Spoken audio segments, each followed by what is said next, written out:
The word anisa in Arabic means something like miss, a woman who has not been married before.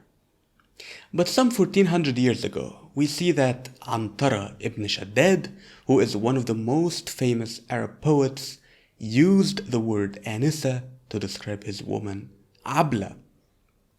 But the way he used it meant a woman who keeps you company.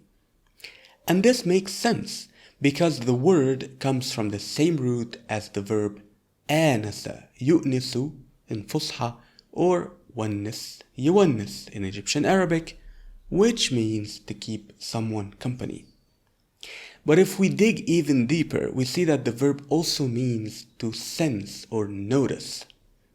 To notice and to keep someone company are the same? So it seems like we feel noticed when someone keeps us company. Do you find this interesting? Let me know.